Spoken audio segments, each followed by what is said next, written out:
ನಮ್ಮ ರಾಹುಲ್ ಗಾಂಧಿಯವರ ಪ್ರಶ್ನೆಗಳಿಗೆ ಉತ್ತರ ಕೊಡುವ ಪ್ರಯತ್ನಂತೆ ನಮ್ಮ ಮೋದಿಯವರು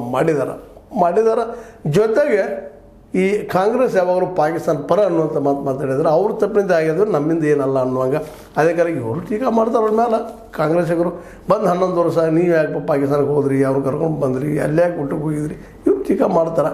ಎರಡು ದೇಶಗಳು ಆಜುಬಾಜು ಸಂಬಂಧಗಳು ಬೆಳೆಸಿದ್ರು ಮಾಡಿರ್ಬೋದು ಪ್ರಯತ್ನ ಇಲ್ಲ ಅಂತಲ್ಲ ಅದಕ್ಕಾಗಿ ಮೋದಿಯವರು ಟೀಕೆ ಮಾಡೋಕ್ಕಿಂತಲೂ ಟೀಕೆ ಮಾಡೋಕ್ಕಿಂತ ಅದು ಹಿಂದಿನ ಉದ್ದೇಶ ಸದುದ್ದೇಶದ್ದು ದುರುದ್ದೇಶದನ್ನು ನಾವು ನೋಡಬೇಕಾಗ್ತದೆ ಏನೋ ಆಗಲಿ ಮೋದಿಯವರಾಯಿತು ಕಾಂಗ್ರೆಸ್ಸಿಗರಾಯಿತು ಅಥವಾ BJP ಆಯಿತು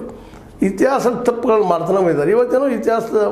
ಒಂದು ಘಟನೆ ಬಗ್ಗೆ ನಿಮ್ಗೆ ಹೇಳೋದಪ್ಪ ಅಂದ್ರೆ ಆವತ್ತು ನೆಹರೂಜಿಯವರು ಮನಸ್ಸು ಮಾಡಿದರೆ ಇವತ್ತಿನ ನಮ್ಮ ಏನು ಲೈನ್ ಆಫ್ ಕಂಟ್ರೋಲ್ ಅದಲ್ಲದು ಆ ಕಂಟ್ರೋಲ್ ಇರ್ತಿರಲ್ಲ ಇನ್ನು ನಾವು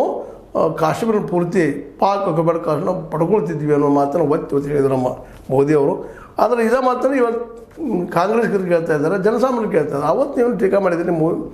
ನೆಹರು ಅವರು ತಪ್ಪಾಯಿತು ಇವತ್ತು ನಿಮ್ಗೆ ಸಾಧ್ಯ ಇತ್ತಲ್ಲ ನೀವು ಹೇಳ್ತಾ ಇದ್ರಿ ಗೆದ್ದಿದ್ವಿ ನಾವು ಬಂದಿದ್ವಿ ಅವರು ಹೇಳಿದ್ರು ನೀವು ಯಾಕೆ ಕದನ ವಿರಾಮ ಮಾಡಿದ್ರಿ ನೀವು ಪೂರ್ತಿ ಪಾಕ್ ಅಕ್ಬರ್ ಕಾಶ್ಮೀರ ಯಾಕೆ ಕಸ್ಕೊಳ್ಳಿಲ್ಲ ನಿಮ್ಗೆ ಅದು ಇತಿಹಾಸ ಉಳಿದಿತ್ತಲ್ಲ ನಿಮ್ಮ ಹೆಸರು ಇತಿಹಾಸ ಉಳಿದು ಹೋಗ್ಬಿಡ್ತಿತ್ತು ಅನ್ನೋದಕ್ಕೆ ಇದೇ ಸಂದರ್ಭದಲ್ಲಿ ಟ್ರಂಪ್ ಅವ್ರು ಮಾತಾಡ್ತಾರೆ ಇಲ್ಲ ನಾನು ನಿಲ್ಲಿಸಿದ್ದೀನಿ ಅಂತೇಳಿ ಆದರೂ ನೀವು ಒಪ್ತಾ ಇಲ್ಲ ಹೌದಪ್ಪ ಅವ್ರು ಹೇಳಿದ್ರು ನಿಲ್ಲಿಸಿದ್ದೀನಿ ಇಂಟರ್ನ್ಯಾಷನಲ್ ಮಾರ್ಕೆಟ್ನಲ್ಲಿ ನಮ್ಮ ಹೆಸರು ಕೇಳುತ್ತದೆ ನಮ್ಗೆ ಉದ್ಯೋಗ ಬೇಕಾಗ್ಯದ ಉದ್ಯೋಗಗಳೆಲ್ಲ ಅದಕ್ಕೆ ನಾವು ನಿಲ್ಲಿಸಿ ಅಂತ ಅದನ್ನ ಹೇಳಬೇಕಲ್ಲ ಅದು ಹೇಳ್ತಾ ಇಲ್ಲ ಏನು ಮಧ್ಯಸ್ಥಿಗೆ ಯಾರು ಮಾಡಿ ನಾವು ಮಾಡಿದ್ರೆ ಮತ್ತು ಗೆಲ್ಲೋ ಸಾಧ್ಯತೆ ನೀವು ಯಾಕೆ ಬಿಟ್ಟುಕೊಟ್ರಿ ಅಂತ ಕಾಂಗ್ರೆಸ್ಸರು ಕೇಳ್ತಾರೆ ನಾವು ಕೇಳ್ತೀವಿ ನೀವು ಕೇಳ್ತೀರ ಅವ್ರು ಕೇಳ್ತಾರೆ ನೀವು ಅವತ್ತಿನ ನೆಹರು ಅವ್ರು ಟೀಕೆ ಮಾಡೋರು ನೀವೇನು ನೆಹರುವಿನಿಂದ ಭಿನ್ನವಾದಂಥ ನಿರ್ಧಾರ ತೆಗೆದುಕೊಂಡ್ರಿ